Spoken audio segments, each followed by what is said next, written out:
Does an artist or a photographer need a niche to be successful? If so, how do you go about finding that niche? In today's interview, Dan's niche found him, and it found him as a result of him not even looking for it. This interview is incredible.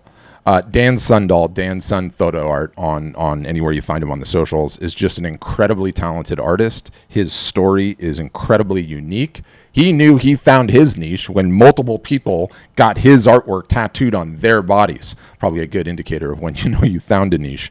But his story is mega interesting. Incredibly successful artist, multiple different revenue sources in the business. And in his own words, his work comes with a trigger warning.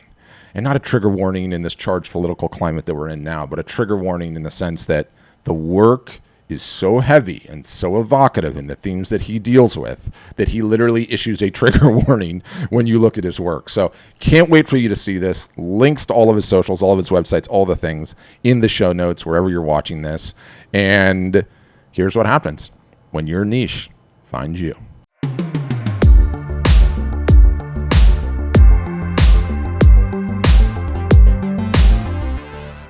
Hey guys, Patrick back here with another customer interview, and I am extremely fired up for this one. I have an incredibly talented photographer in Dan. Give me your last name again, because I hacked Sundahl. Yes. Otherwise known by Dan Sun Photo Art. Okay, on his Instagram social handle, and I've not met him yet, which is crazy. And we're going to get into how long he's been a customer and all of those things. But what he wouldn't know is that we have our system, our entire art sales that go down on the platform is stitched into a channel. And what happens is that when the sales come in, we see an image of the photo, and you can go into that channel and like literally scroll through every single solitary thing. I have been seeing your work sell in that channel for a number of years. And what strikes me when I say I'm fired up for this interview, like, you have a defined niche. You have a crazy defined niche, and I cannot wait to talk about the defined niche. So this interview is just going to be absolutely wild. We will be taking comments that you have for Dan, and you can ask him directly, and we might get into some of those. But I want to start with the origin story. Why don't you give us a high level? How did you become an artist? How did you get into all this? And what is your niche? Yeah, it's a really, I think it's a unique story. Probably not the way most artists get started. Maybe it is.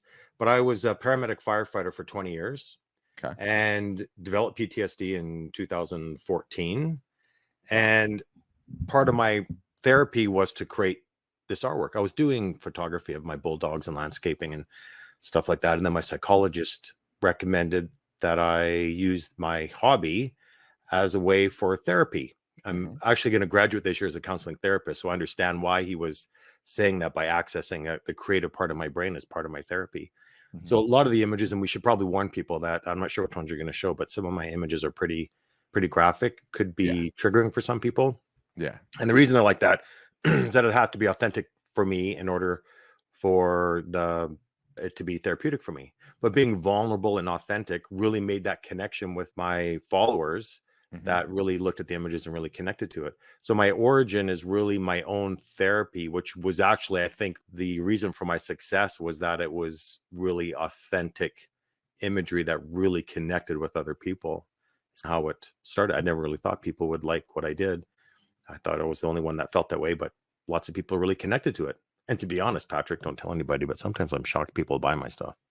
It's like, some of it's really graphic, but I love it when something like that people buy, because then I know that they really connected and they have their own story behind that image. They have their own background to it. And I love that. That's the connection that they make to my artwork.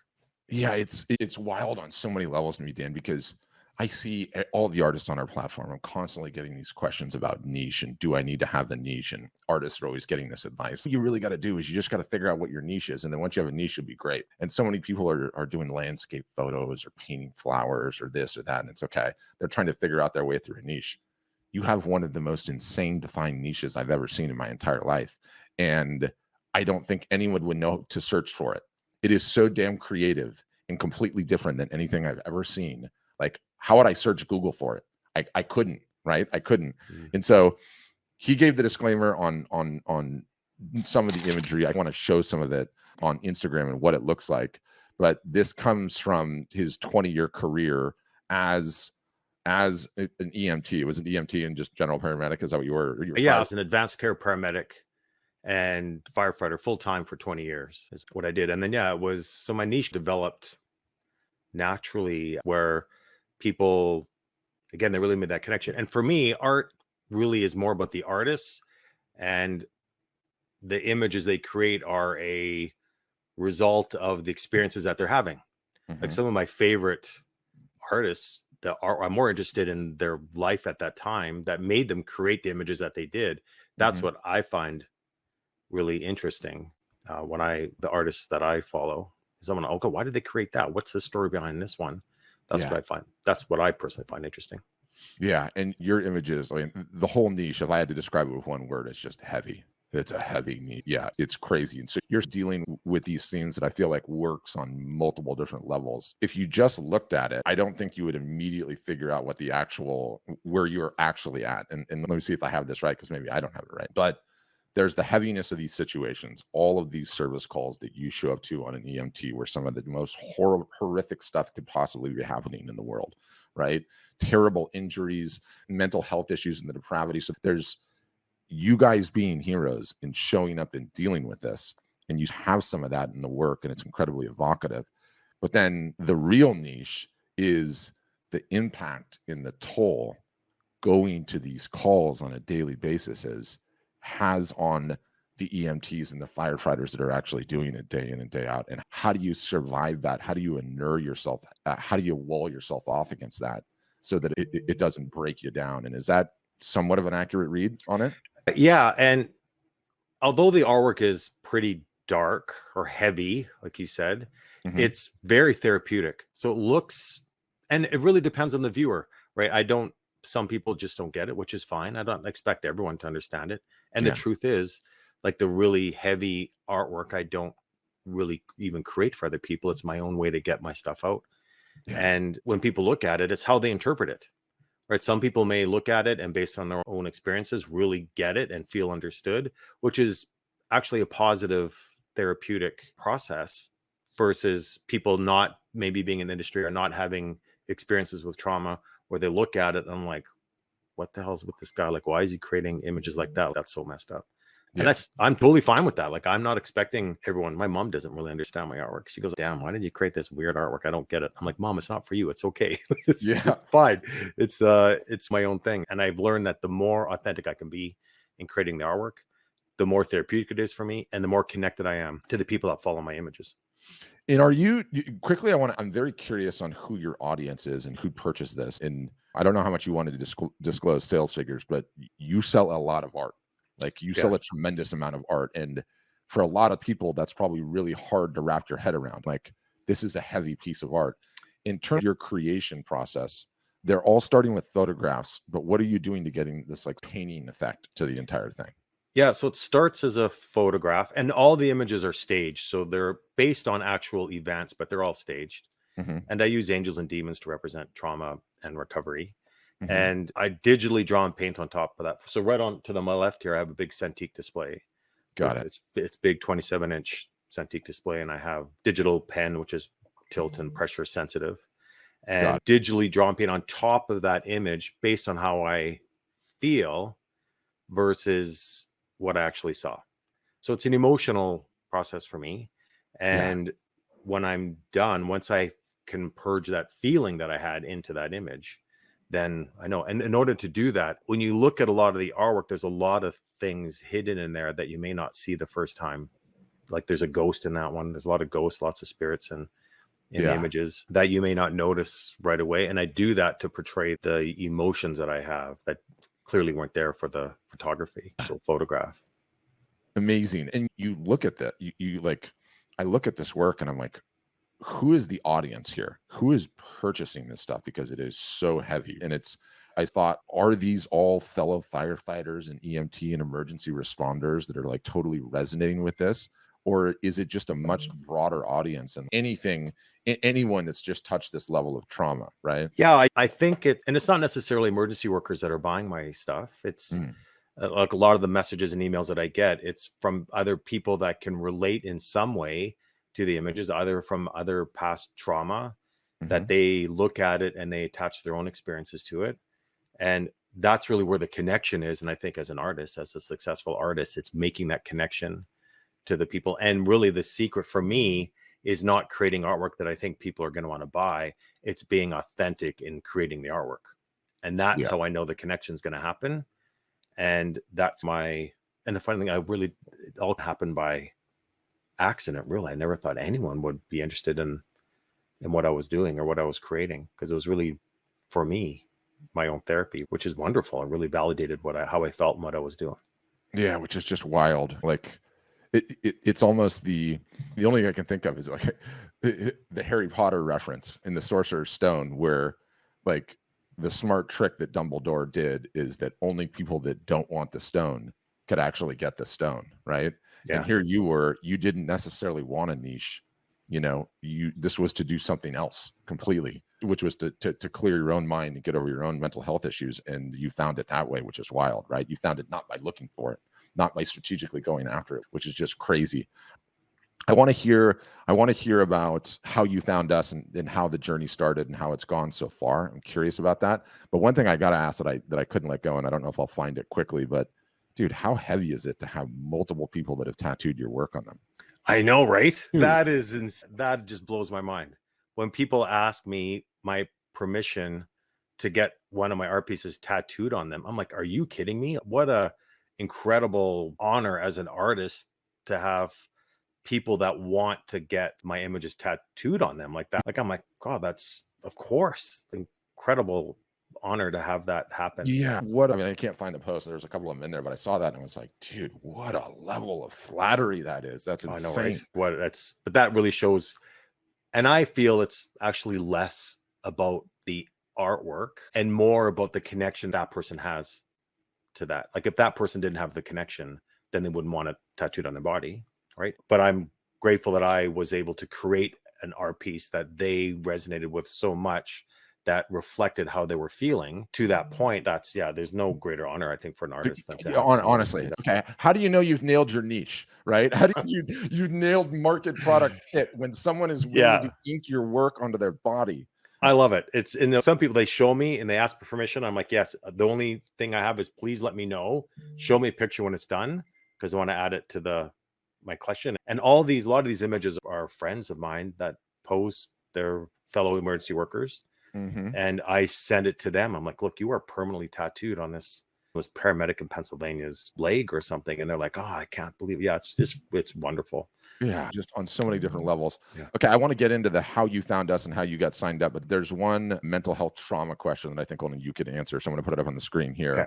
They were diagnosed with CPTSD in 2017 from childhood trauma 40 years ago. So how do you balance the disclosure to connect without overshadowing the personal therapeutic details? I thought that was... Yeah, that's a great question. And like I said, this is a great example of, for me, I create the artwork based on the traumatic experiences I had as a emergency services worker.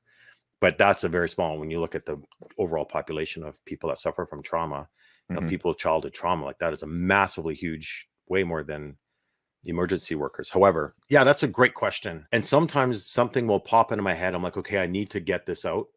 I need to process it by getting it out of my brain and artwork.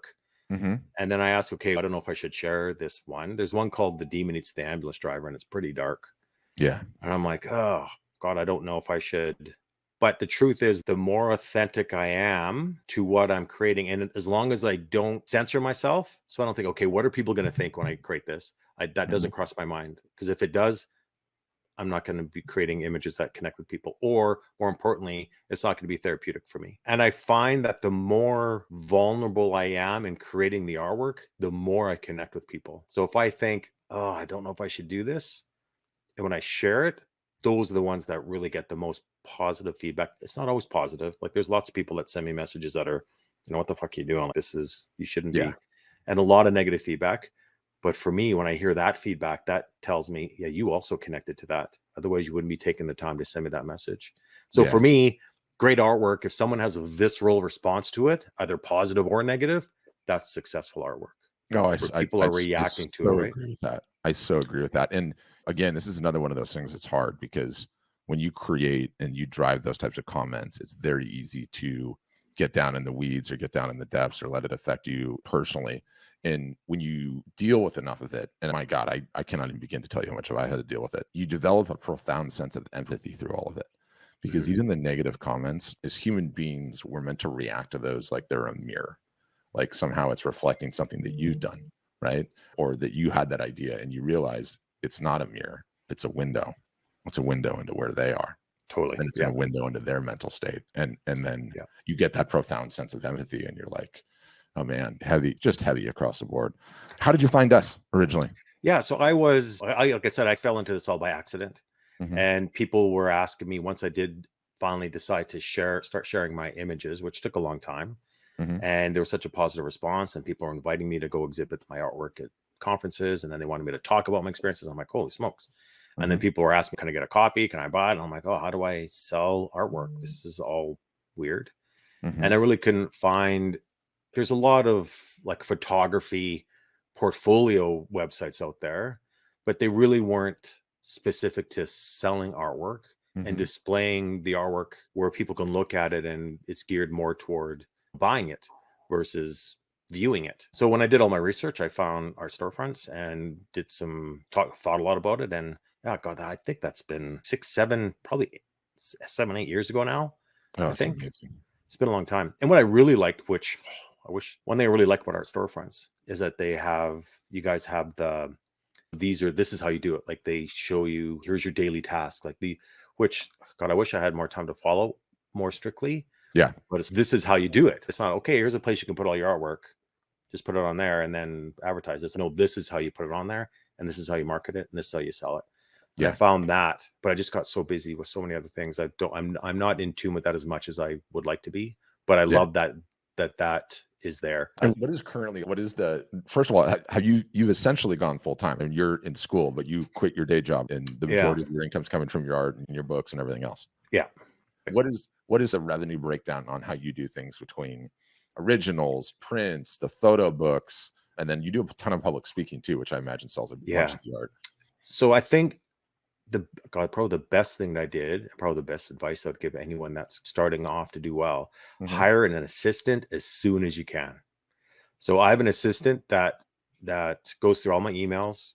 They filter my emails and they manage a lot of the things that I don't want it, because my goal is to create artwork. I want to create artwork. I want to grow my business. I want to, help people. Like that's my Dan Sundahl brand is what I want to work on. So I don't want to spend 3 or 4 hours a day reading emails and answering stuff. And so I hired an assistant really fairly early. She's been with me now, I think 6 or 7 years, Lana, and she's fantastic. Amazing. And that's really freed me up to grow my brand and grow my business, which has allowed me I just published my 4th art book. I'm going to be writing another book, and I travel. I'm in New York City next month for EMS week. I'll be speaking there. And so I travel. I probably do 30 events a year. And it's turned into my full-time job. Do you find that the public speaking events really help drive the art sales? Have you seen pops? Yeah, every time. Yeah.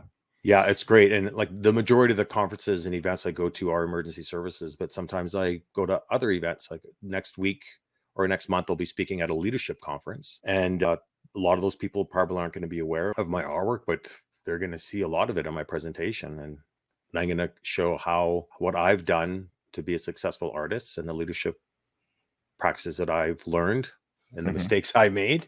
Yeah. And they're going to be exposed to my artwork where they haven't before, potentially.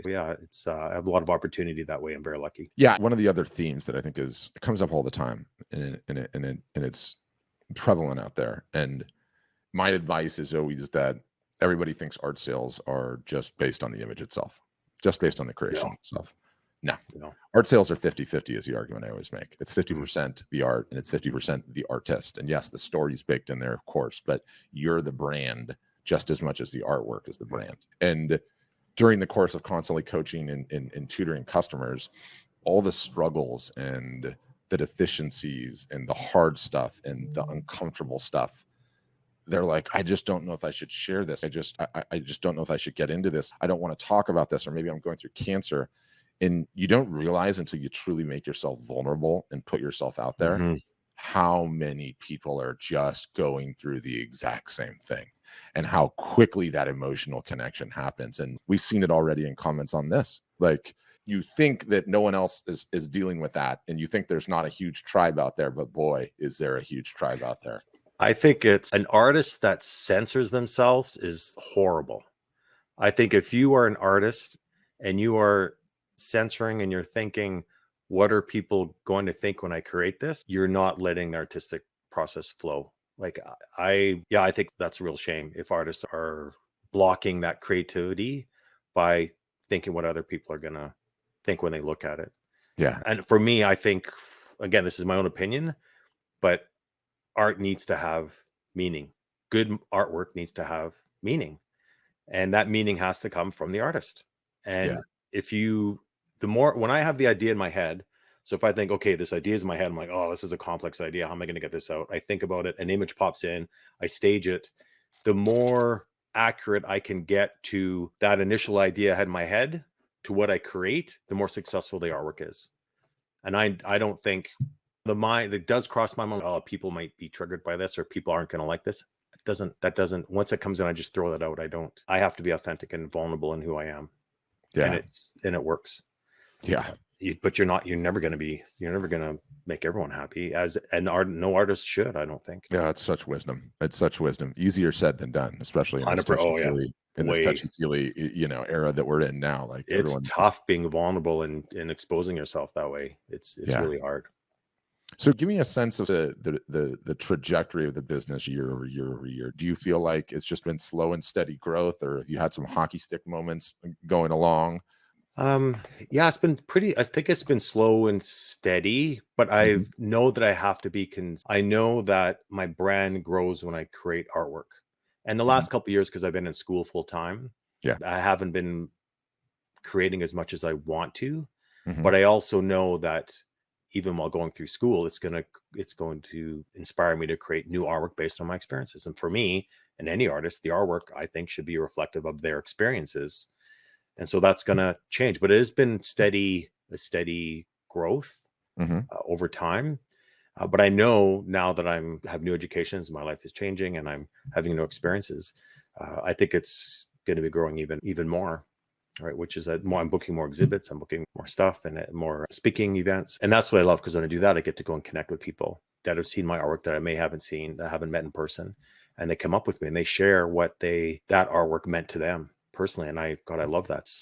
That's fantastic. Because it really validates me. But yeah, I think it's been a slow, steady growth.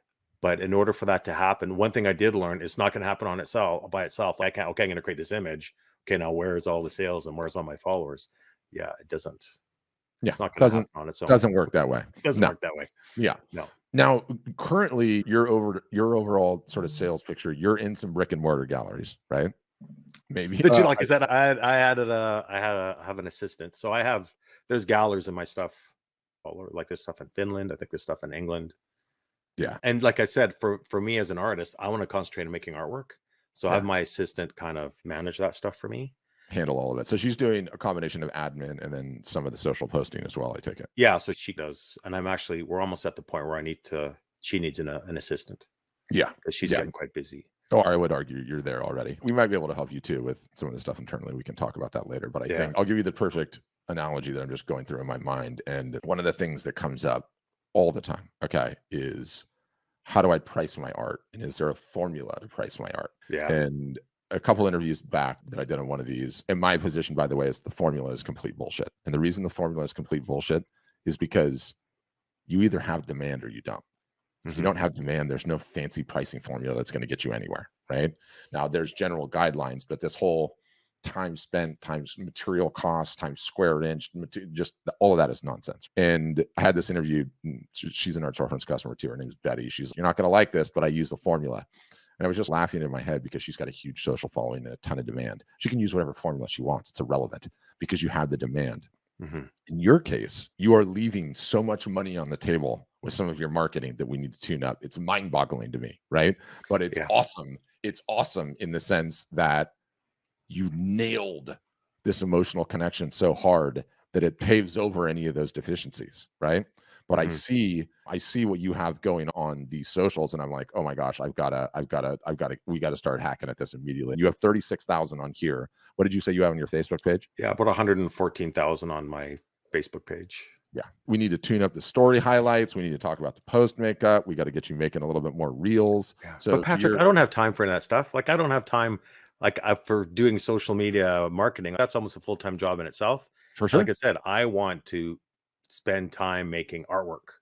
Yeah. So Yeah. you're right. I probably do need some, but instead of doing it where I am right now, I wish I would have done it earlier on when I had more time. Yeah. If I could go back in time, I really would have stepped into that stuff and set the baselines for those earlier than I did. Mhm. But yeah, the truth is I don't market my work. I don't advertise apart from just sharing it on social media. I don't advertise it. It's just all passive. People see Yeah. it and they ask me, how can I buy this? I'm like, oh, go here. Yeah. So yeah, you're right. But I don't know. Well, that's okay. That's I'm the marketing guy. It's my job to poke Yeah. fun at that stuff. Okay. That's what I do. Yeah.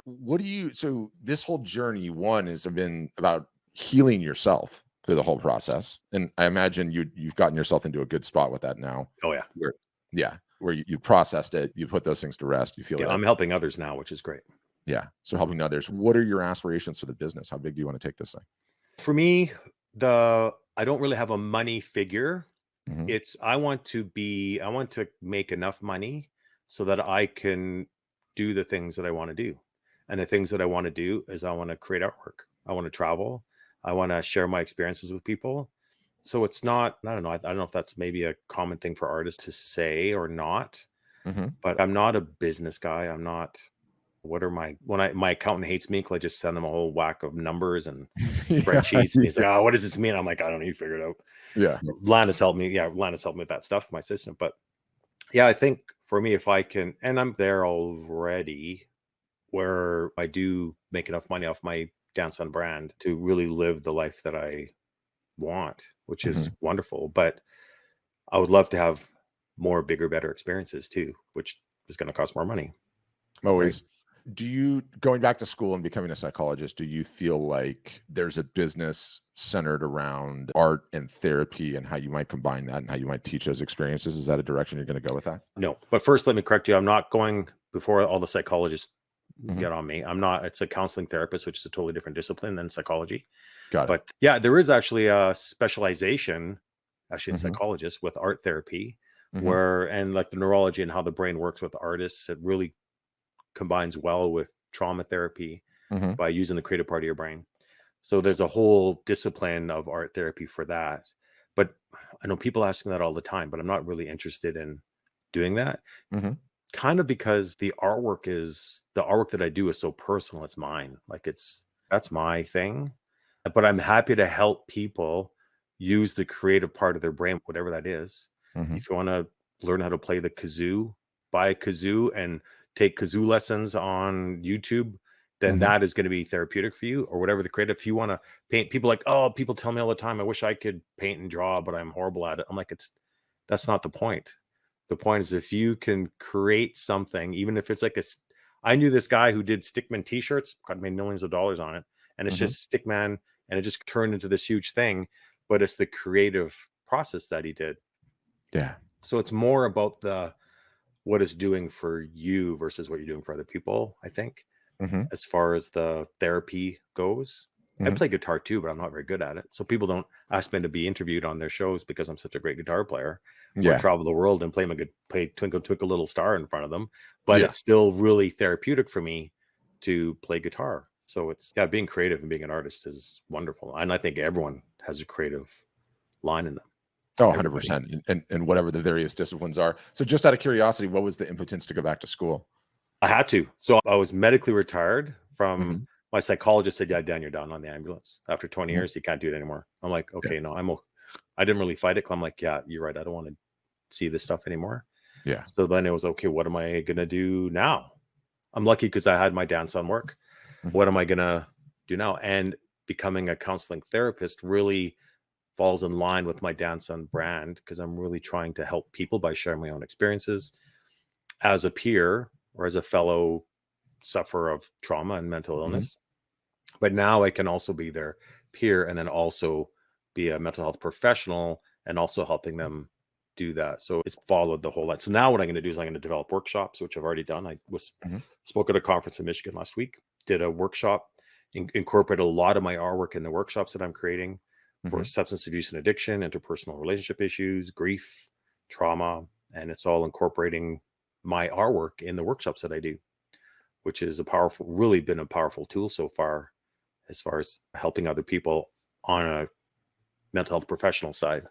Yeah. So yeah, it's been a good mix. Yeah, I love that aspect of it. And ultimately, our job at Art Storefronts is to create successful customers. And the one thing that I've always said is that I've never met a revenue source I don't like, as long as it's legal. Because what a accomplishment, what an experience, what a blessing to be able to use your creative talents to feed your family and live your life. Mhm. That's an incredibly impressive thing to do. And so during the course of that journey, I'm always so fascinated on understanding all these different potential revenue sources. And like now, because we're into this creator economy, if you have attention, you can do anything, right?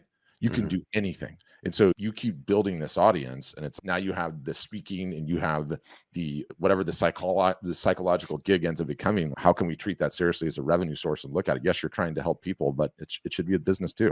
Where my mind goes anyway. So I'm fascinated by that. I love asking the ambush questions at the end. So ambush question number one. If there's one thing that we could improve at Art Storefronts and only one thing, what would it be for you? For me personally, I wish there weren't so many steps to add stuff to my warehouse. I wish it was a little bit user-friendly. More user-friendly. Again, that's just me. We have a service that'll do it all for you now. I know. Yeah. That's number one. Number two, if you could go back to early days, Dan Sundahl, just starting, just signed up with us, what piece of advice would you go back and give that kid now? I would say, don't worry about what other people think when you create artwork. Just create it for yourself, and the followers will come. Amazing.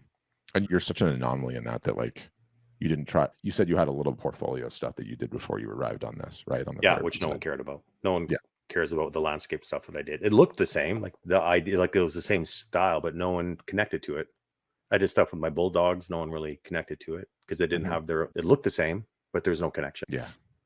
And how long would you say you did the other art before you arrived on this niche? Was it like years or no? It was probably maybe just a year.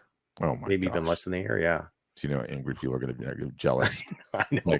Because the camera was actually part of my creative thing. So I picked up a camera. When I look back at the original early art pieces that I did, I just cringe. I think a lot of artists would do that. They're like, oh God, it's just so pointy and so hard to look at. Yeah. But I never alter the artwork that I create. I never change it. People are like, oh, can you put my face in there? I'm like, no, the artwork is done. It's finished. If you want me to create a new one, I do a lot of commission work as well, which is great. So a lot of people ask me to create artwork specifically for them based on their own experiences. And I do a lot of that work, which is wonderful. But I don't alter the existing images that I have. What do you charge for your commissions, just out of curiosity? It really depends on what the images, what they want, how much work there is, if I need to hire models to do it. So anywhere, and what they want to use it for. So a lot of people use the artwork for covers of their books and stuff. So anywhere from $500 to $6,000. Got it. It depends what they're using it for. Have you done any significant price increases recently, just out of curiosity? Yes. And how did they take? Just didn't even notice the difference? No, it just kept coming. Wow. Yeah, it just kept coming. And I do that because this is my motto. I want to work less and make more is what my motto is. So if I'm working lots and lots and lots and lots, this is most, I think, for public speaking and traveling and the exhibit work that I do, is I need to find out what the limits are. So I will raise the prices. I'd rather go to one event and make twice the money I'm making now instead of going to two events. It's not 100% sure because I love going and meeting people as well. Yeah. But the travel's hard and the travel's time consuming. Yeah. But people have different concepts of what money actually means. Oh, $500. Oh my God, that's so much money. When I first started speaking, I charged $500 to do a presentation. And I thought that was insane. Oh my God, that is insane. People are going to pay me $500 to speak for an hour. I couldn't believe it. And no, I don't want to sound like an asshole, but that's a small fraction of what I charge now. And people are still paying for it. Yeah. And it's because of the artwork. It's because of the artwork that I create. Yeah. That they want to. In the deep emotions of it. One, I think you could probably raise your prices again. And I think you should keep raising your prices until something falls off a cliff. I think that's just a general good principle. And it's, again, anything's possible with demand, right? But on the low end, you have your photo books. And then sub $100, right? And non-wall art, very important. I preach that all the time. Then you've got your prints that are the sub $1,000 range. And then what are your small to big originals go? Because it's all digital, I don't really have originals. However, every once in a while, because you can't really see, but I have my home gallery, so I probably have 30 or 40 pieces hanging up here, and I always want to switch them out. Yeah. So I'll actually have an art party here. Mm-hmm. I'll put price tags on the stuff that's been hanging in my gallery for a long time because I want to move them out. So I get it catered. People come over, they meet me, and they buy stuff literally off the walls of my home gallery, which gives me space to put new stuff up. Yeah. So those would be considered original. Then I hand sign them, and those are pieces that were been hanging in my, like the ones that are behind me. There's only a couple there, but so I do that every once in a while, and those are pretty good. I do pretty well with that, but there's not really, because I'm a digital artist. There's no originals. It's just But I consider the first printing that I do of that art piece the original. So I actually have in my, you can't see it's right here, is the very first image that I did in the very first printing of it. I'll never sell that. I'll never let that go, because that is my very first original art piece that I ever did. Wow. And I'll never, sadly, it's a 2-piece of that, and I sold the other one, and I wish I didn't, but I'll never let that one go. Amazing. You got to keep that one close to the chest. Yeah. You said something earlier, which is you look at the earliest of your work and you cringe a little bit, right? And all artists do that. Reid Hoffman's the guy that started LinkedIn, and he's got this line that said, "If you're not embarrassed by your first version, you've launched too late." Because you got just get started. It's never going to be perfect. Yeah, right. Just do it. Just let it. And then even I think for websites too, people are like, oh yeah, I have a website. And people think, well, as soon as you put it out there, tons of people are going to come. No, even if you have a website and it's out there, you're still going to get zero traffic until you start pushing people toward it. Yep. So I'm like, and I have 5 or 6 different websites based on, I also have a foundation. I have a charity that we run. So we have lots of different websites, and they've been a lot of tweaking. Which one I need to actually update my art storefronts website by dansongallery.com. Yeah. I need to update that a little bit. I haven't spent a lot of time on there lately, but I need to update that, how that looks. Yeah, I noticed, and you guys can follow him on Instagram and see how he does things. He's got his eggs in a few different baskets to get things done, which is just awesome. Want to be sensitive to your time. Really enjoyed that. Learned a ton. Love your niche. Think you're leaving a ton on the table in terms of marketing. You already know that. I do think you get to your level, and it's likely worth hiring someone. Yeah, I know. I'm at that point where I need a marketing manager or a business manager, but I'm still strong to my guns of, if I can hire somebody to do that work, then I don't need to do that work, because I need to create artwork in order to grow the business, and 100%. No one else can create the artwork that I create, and any other artist can't create the artwork that you create. So I don't want to spend time. I don't want to take time away from growing my business, which is creating artwork, by spending an hour a day even on my website tweaking stuff, and I don't want to do that. It's amazing to hear you say that, because this notion of delegation is so hard. It's so hard for artists in particular. They feel like they have to do all of it. And I would go as far to say, like, why we exist as a brand at Art Storefronts is this notion of, I use the restaurant analogy, and I say, what size is your restaurant? What size is your restaurant, Dan? And the idea is that you somehow just naturally have this, and whatever, some people are born with it, but you're the chef. What you said multiple times on this call is, I'm the chef, and you know what I want to do? I want to be in the back making the most insane dishes anyone's ever had, and focusing all my time and energy on effort there. But problem, most artists also have to be the receptionist and the maitre d' and the waiter and the bartender and the sommelier and the busboy and the dishwasher. And something's got to give in that equation. You have to be able to take those other things off of your plate if you're ever going to have the time to focus on the one thing that can actually move the needle. So you can argue a website takes care of some of that, print on demand takes care of some of that, automated marketing takes care of some of that, but that's a journey. That's the march. What is the thing only you can do? And it's creating that artwork. And I came to that realization pretty early. Yeah. And I still live by it, but I think I'm now at that point. And hiring my assistant, Lana, she's been fantastic, but now I think I'm at the point where I've plateaued. And in order for me to grow again, I need to add more. And I have a publisher. I have other people that subcontract for a lot of the stuff that I do, but I want to, it's time for me to level up. So I need to hire some more people, which is scary, because it costs money, but you got to spend money to make money. Right? You do. And let me tell you, there's a lot of people that are watching this that wish they had the one part nailed that you already have nailed, right? Which is this crazy niche that no one can explain, that's as heavy as it is, that evokes this kind of emotion. Like, you've got the difficult part sorted. Now we need to focus on the blocking and tackling on Instagram, on Facebook, more live streaming. You and I'll talk about that later. But I've got a bunch of tune-up ideas and everything else. So I think as you get closer to making that hire, it could certainly help you on a plan. All right, cool. Dan Awesome. Sundahl art, guys, follow him. Amazing work, amazing inspiration. Someone that's utterly, totally, and completely nailed a niche. And you look at this work, and there is so much emotion. There's so much emotion there. But huge thanks. Thanks for your time. Thanks, Look Patrick. forward to continue seeing the business grow. And yeah, we'll talk offline about all the rest. Awesome. Sounds great. Thanks, Patrick. Yeah, thanks. Oh yeah, so his site, you guys should just follow him on Instagram, and he's got a link tree that is his various different sites and his foundation website. Everything's in there. Probably the easiest way to do it. So just follow him on Dan Sundahl Art. And glad you guys liked it. More customer interviews to come.